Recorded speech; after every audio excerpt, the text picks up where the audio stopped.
welcome to some more questions and answers here on the Old Front Line. These are questions submitted by you, the podcast listeners, and each month we select some of the best questions that have been submitted via email and the Discord server to answer here and hopefully give us all fresh perspectives and new knowledge of this vast subject of the Great War. So let's begin. Coming up soon on the podcast is something a bit different and bringing in quite a few different things in recent times, and I think that's good to move the podcast forward. And what I'm going to do is effectively take kind of a month's worth of podcasts and focus them around a specific theme. And in this case, the theme will be the war in the air, the war above the Western Front during the Great War. And there's going to be an introductory episode, there'll be some interviews with some experts, and then a bit about what you can find of the Royal Flying Corps and the RAF on the battlefields today. And I'd quite like to do a special Q&A as well. So if you've got a question that you want to ask about the Royal Flying Corps or the Royal Air Force in the Great War, send it in. I'll pick the best 4 and they'll be answered as part of this special month of looking at the war in the air. So get those air war questions coming in as soon as you can. And like I say, I'll pick the best 4 and that'll keep that theme of looking at one particular subject going for that month. But let's get straight down to our questions this week. And our first question comes from Zachary Lang in Massachusetts, USA. He asks, I've seen many programs regarding the first day of the Battle of the Somme, many showing the German soldiers wearing their steel helmets, Stahlhelms.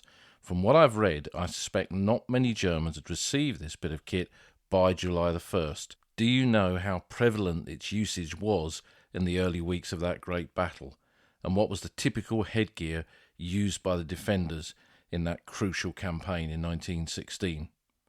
Well, Zachary, you're quite right that there are quite a lot of documentaries out there where you'll see film, archive film, being used to symbolise the German side of the Battle of the Somme, the first day of the Battle of the Somme, where you'll see film and the men in it, the soldiers in it, are wearing Stahlhelms. Now that's because the amount of film that TV companies draw on is actually relatively limited, and it comes from archives like the Imperial War Museum and the National Archives in America.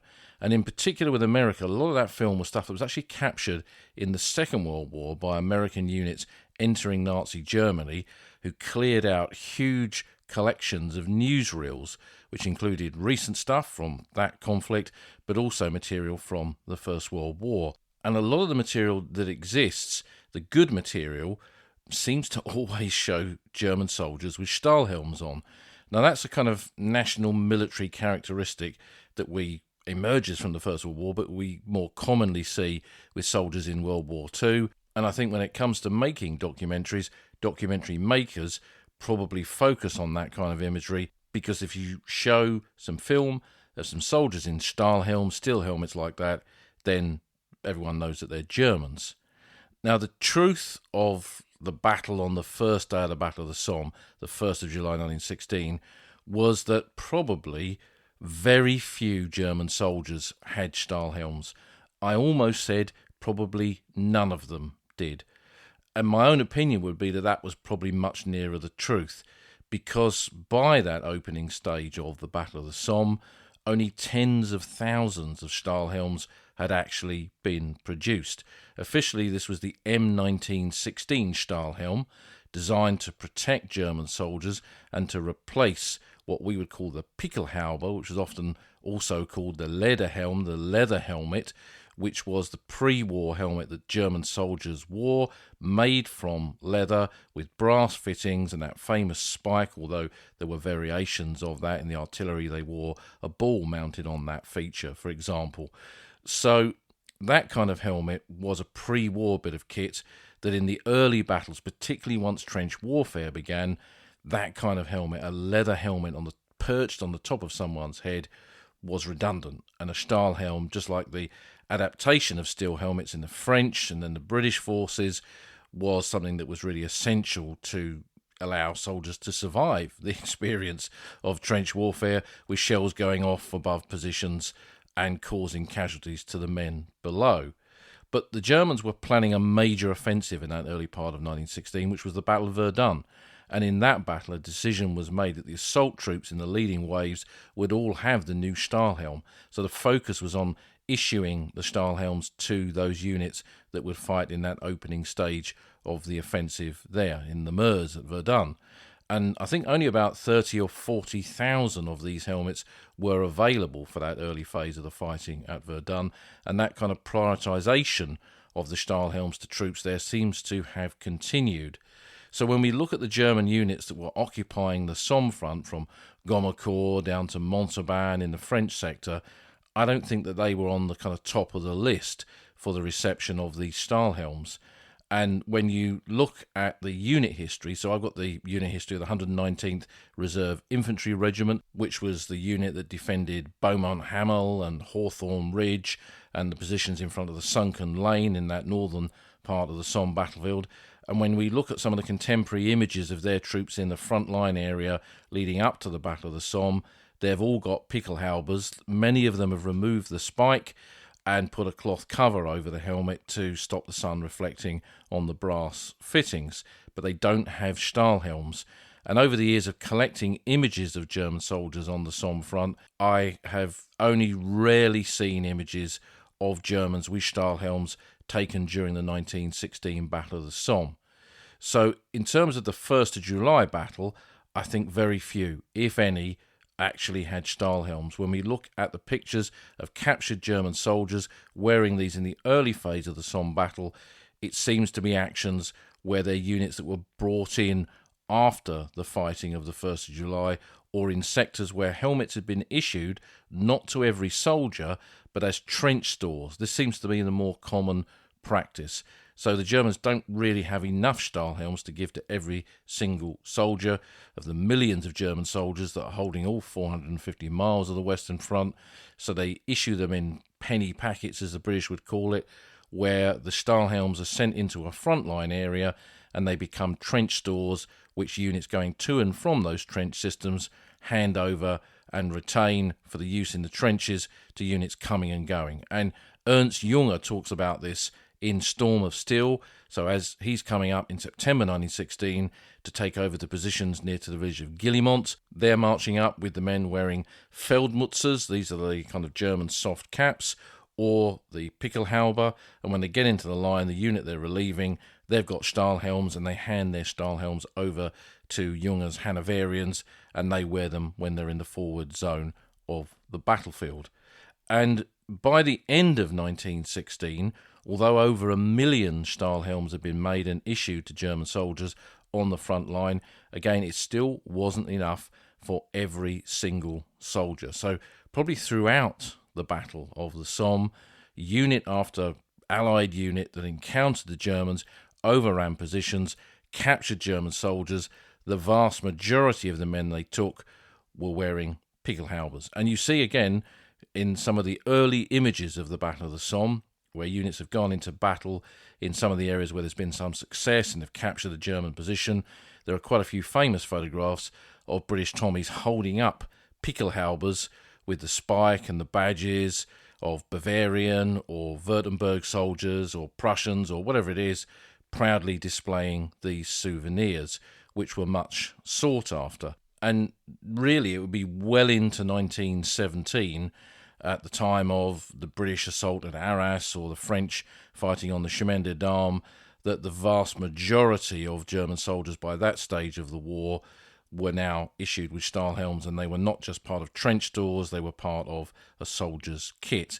And when we look at photographs from that period, private photographs and then official photographs, we see the Stahlhelm in much greater evidence than the Pickelhaube. That seems to have been put into the kind of corner and not quite forgotten, because it was probably worn on parades behind the lines. Again, I've got kind of images that show this, but the Stahlhelm was the bit of battle kit you took with you into the frontline area.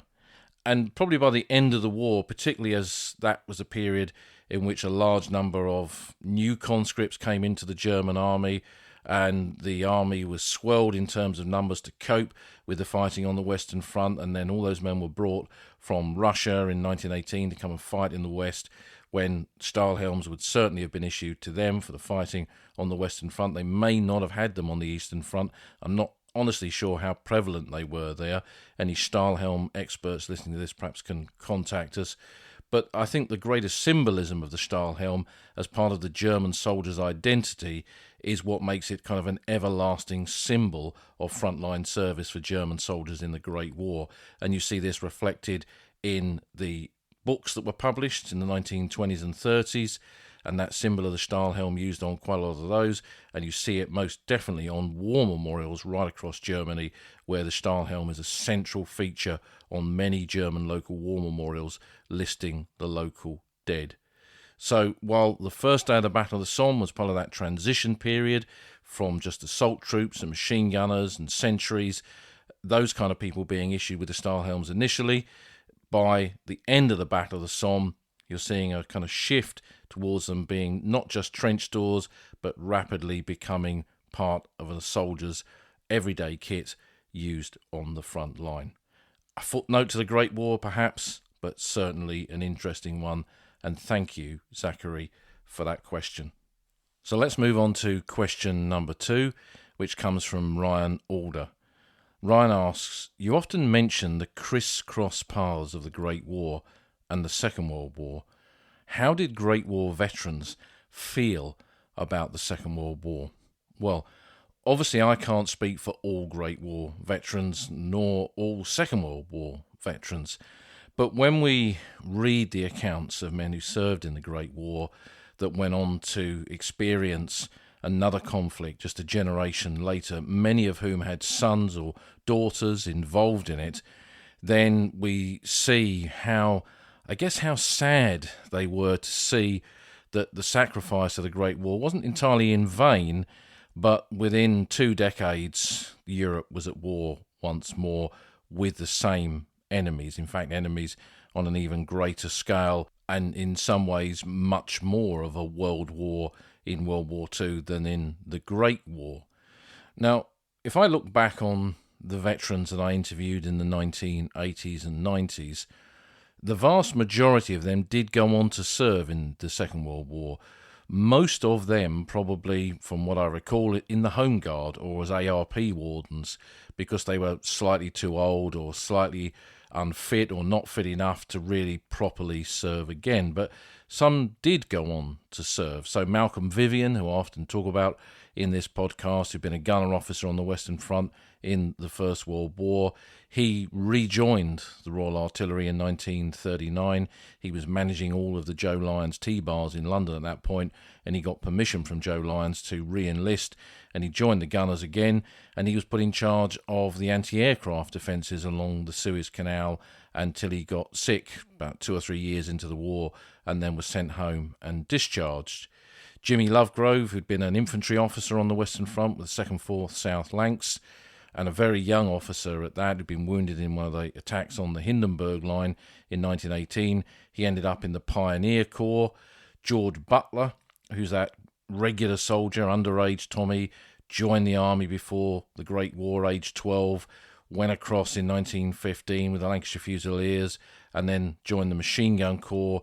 And by the time of the Battle of the Somme, aged 18, he was in charge of a machine gun section, the oldest serving soldier in the unit, the longest serving soldier in the unit, the most senior soldier in that unit in terms of other ranks, but the youngest soldier in that unit. And his service, when the Machine Gun Corps was disbanded after the Great War, he returned to the Lancashire Fusiliers and he continued to serve with them up to and after World War II. He went over with the Lanc Fusiliers in the BEF in 1939-40 during the Phoney War, and then took part in the retreat to Dunkirk. And then for the rest of the war, once he got back to Britain, he was working at the depot training new recruits. And I've had World War II veterans of the Lancashire Fusiliers come to places like Monte Cassino with me, who had been trained by him during that period and could remember him. And there was another chap, M.L. Walkington, who had served with the Queen's Westminster Rifles on the Western Front in the early phase of the Great War, taking part in the Christmas Truce. Then he was commissioned into the Machine Gun Corps, and in the late 30s joined the Royal Sussex Regiment and served with them again in the BEF in 1939-40. So those are just a few examples of the many that I interviewed who did go on to have some kind of meaningful service during World War II, and all of them expressed the same kind of sentiments, that they had fought in that war, which at the time had been called the Great War, the war to end all wars, and there they were just a few precious years later in uniform once more, going off to Europe to fight against Germany. And many of them said that they thought of the mates, the pals that they'd lost in the Great War, wondered whether that sacrifice had really amounted to anything in the end. And I remember Malcolm used to say that he wondered what the families of those who had died in the Great War, which included his own parents, who'd lost one of their sons, his younger brother, in the fighting at Ypres in 1917, he kind of wondered how they felt about the meaning of sacrifice, to see that Great War sacrifice somehow squandered in the peace that followed. And I think that's also a kind of sense that you get from some of these men, that they'd fought so hard to bring victory, to bring a conclusion to that war. They'd done their bit. The next bit was over to politicians to make something of that victory and turn the peace into a meaningful part of world history. And many of them felt that perhaps the politicians had fallen short on that. I think for others as well, it was just fairly simple that they'd served in the Great War. They were proud of their service, proud of what they'd done. They were proud to have been in uniform during the Great War. They didn't see it as a terrible experience. On one level it was, and it was an experience, whether they acknowledged that or not, that affected them for the rest of their lives. But they said pretty much unanimously something they would never have missed.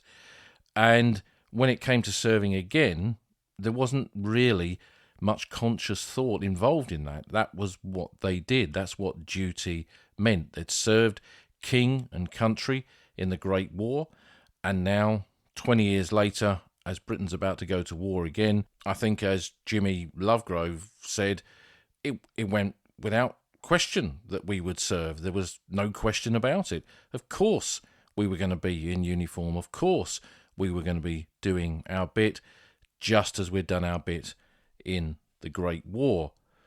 And a lad like George Butler, a working class lad who'd lived on the streets of Manchester, seen the sharp end of the First World War, spent all those years in the peacetime army in the 20s and 30s, and now went back to war in 1939, probably for him perhaps a degree of relief. He loved soldiering.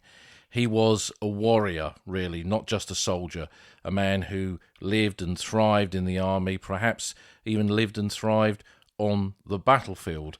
And so for him, it was kind of a natural environment to return to. And probably, if he felt anything about his service in the Second World War, he regretted that he wasn't able to continue to serve on the front line beyond that experience in the BEF in 1939-40. So I think there's a lot of complex emotions going on there, but I think at the heart of it was this sense of duty that generation had, that, as Jimmy Lovegrove said, there was no kind of question that they wouldn't have stepped forward and done their bit again.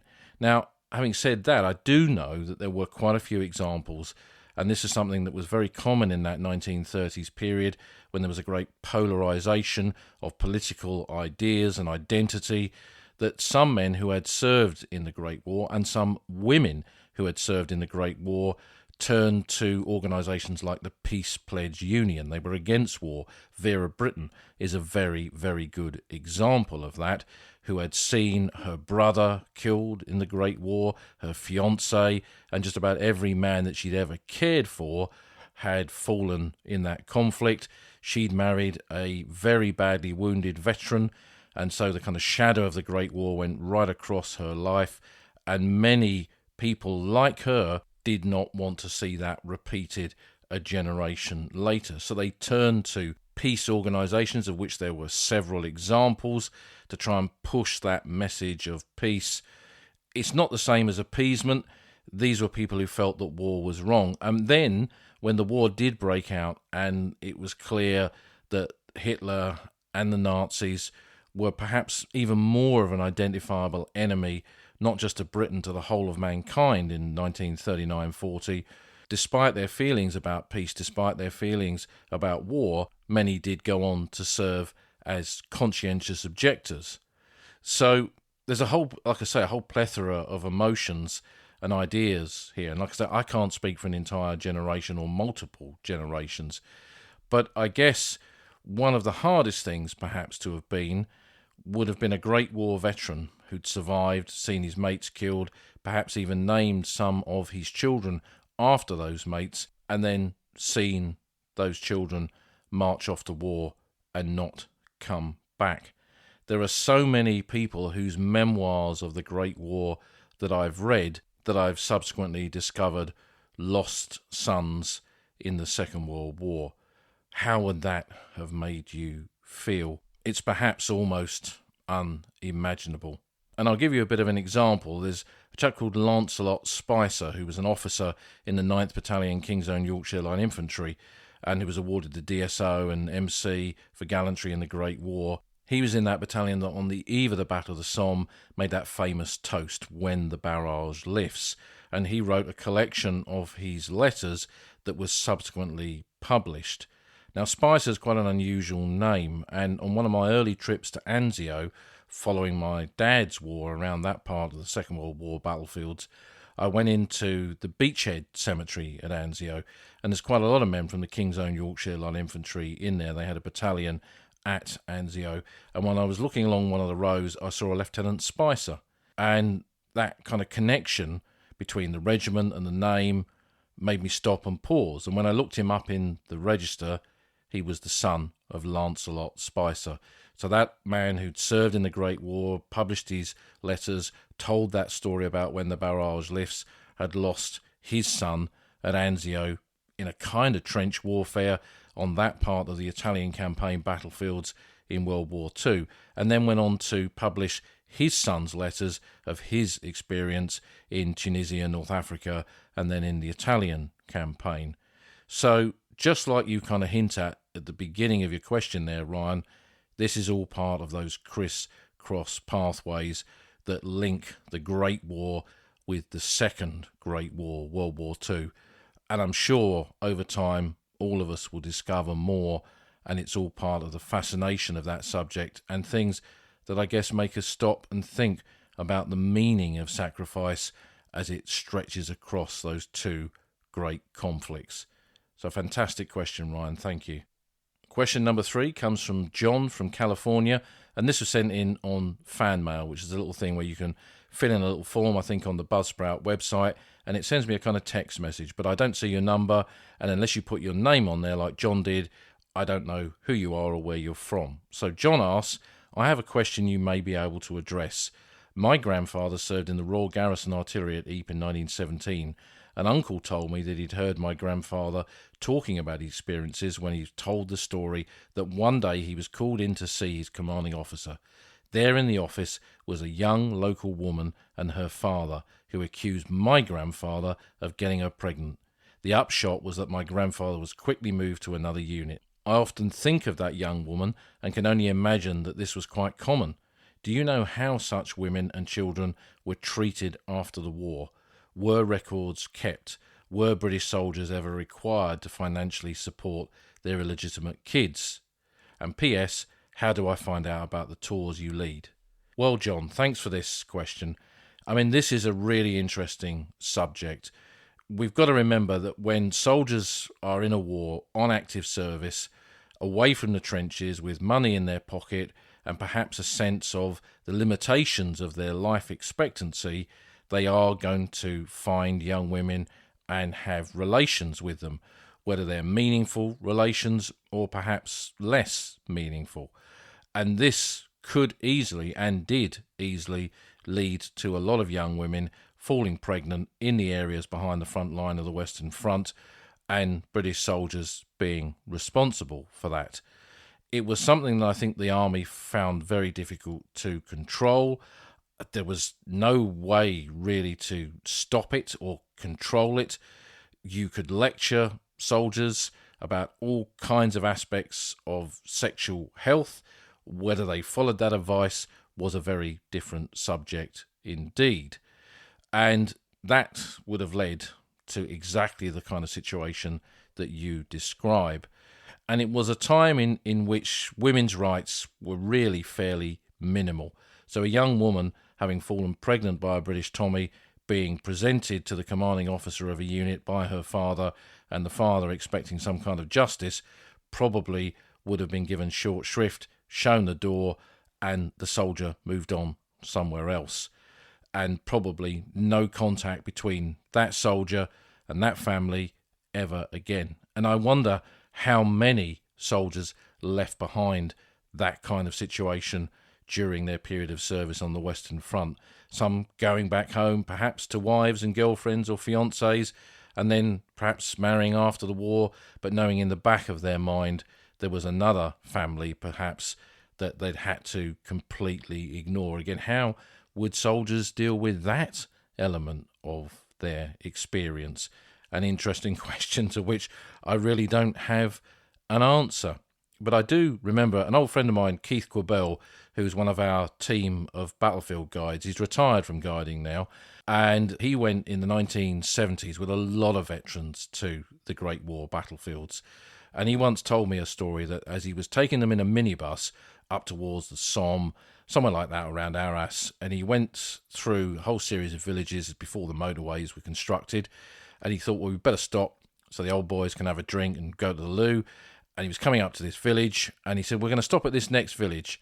And one of the veterans kind of peered over his shoulder, tapped him, and said, not here, lad.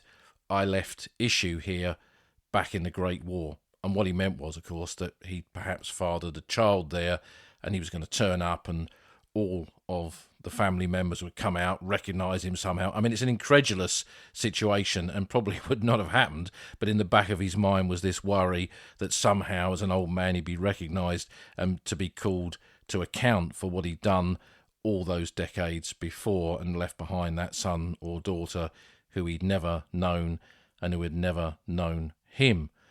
And again, there must have been almost a kind of generation, I mean, that's too big a phrase for it, but a generation of young people in the 20s who knew that their fathers had been British soldiers, British and Commonwealth soldiers, and would never know them, would never know who they were. And if we went across to the other side of no man's land in the area occupied by the German army in Belgium, right across France in that occupied zone, exactly the same thing would have been happening there as well, with German soldiers having relations with local French and Belgian girls. And I spent a lot of time in my early career as a battlefield guide with Ledger, staying in the city of Tournai.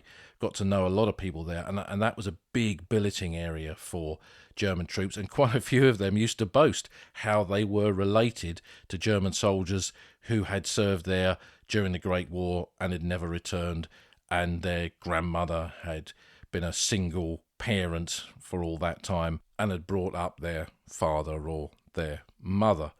So I think there's a whole element of the Great War with this that we really do not know enough about, and so little of it would have been written down that we probably will never know as much as we should do, would like to know about it, because it's all part of the social history of soldiering and the social history of what happened behind the lines on the Western Front in the Great War.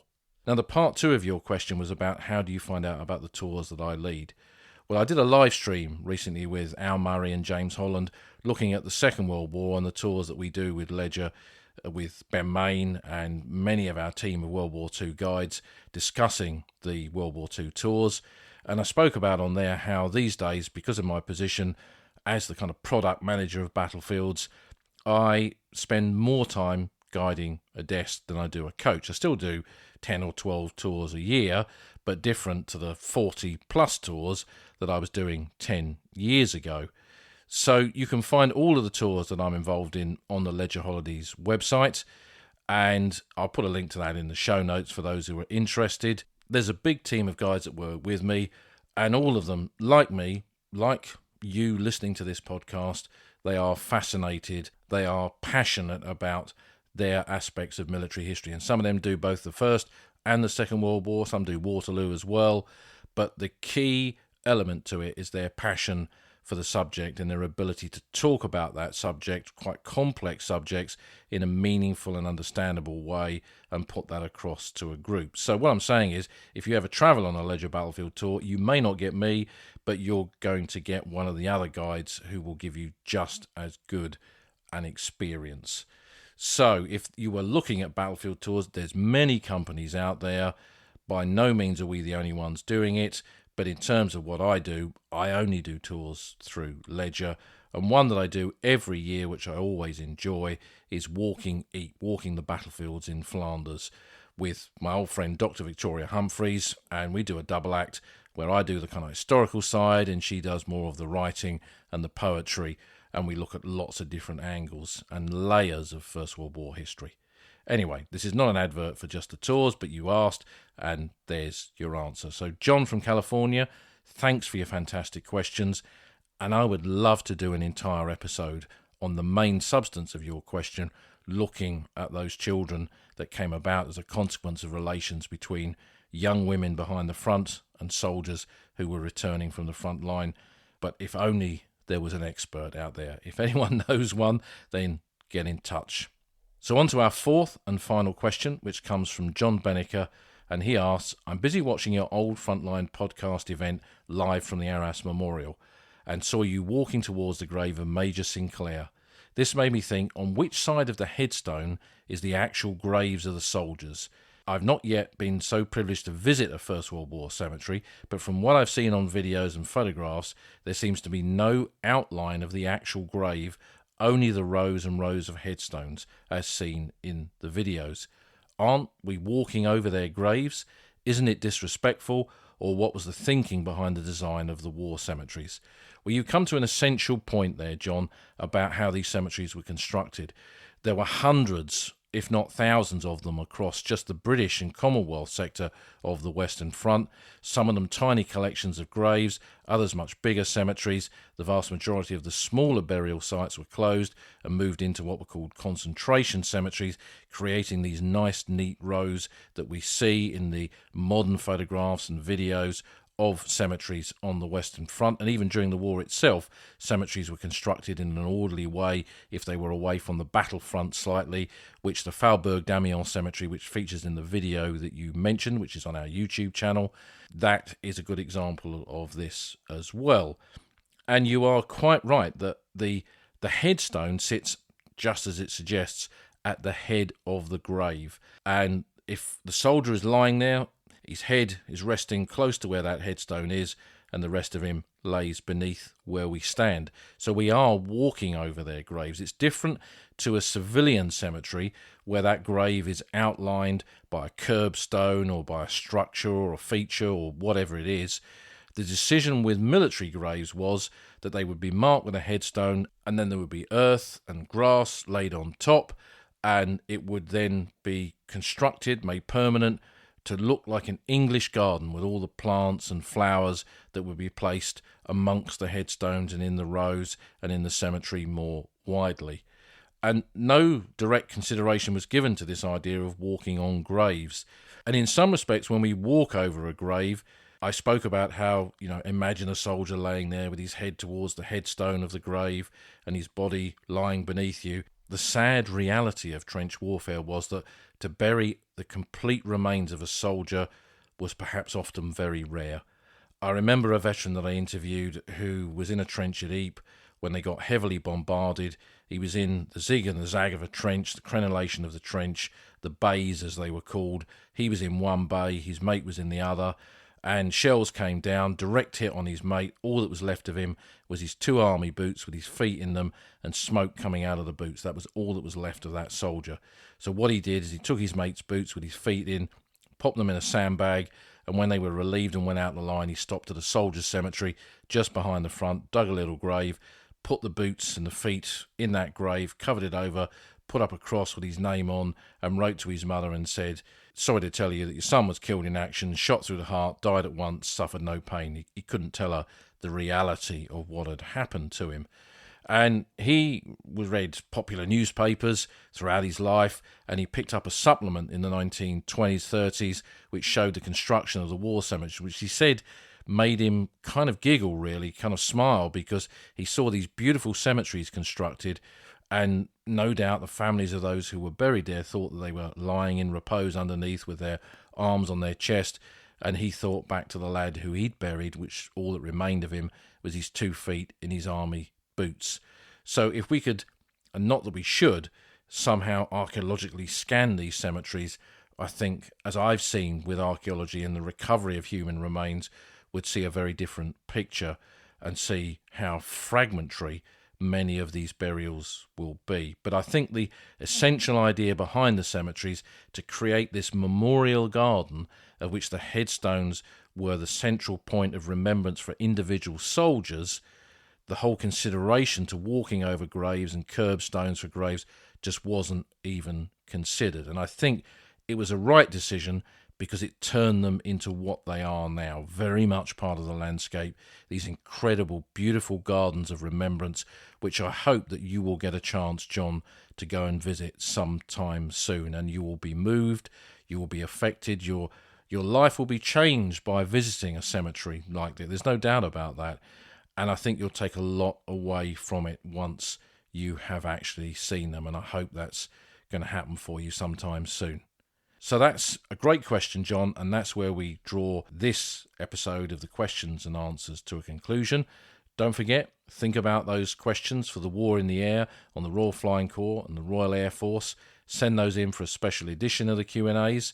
You can send any question in, whether it's for that or something else down the line, via the 2 traditional methods of email and the Discord server, and also fan mail via Buzzsprout. And as always, I hope you found these questions and answers of interest.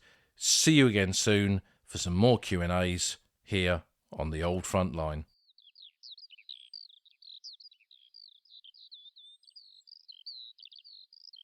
You've been listening to an episode of the Old Front Line with me, military historian Paul Reed. You can follow me on Twitter at Somcorps. You can follow the podcast at Old Frontline Pod. Check out the website at oldfrontline.co.uk, where you'll find lots of podcast extras and photographs and links to books that are mentioned in the podcast. And if you feel like supporting us, you can go to our Patreon page, patreon.com/oldfrontline, or support us on Buy Me a Coffee at buymeacoffee.com/oldfrontline. Links to all of these are on our website. Thanks for listening, and we'll see you again soon.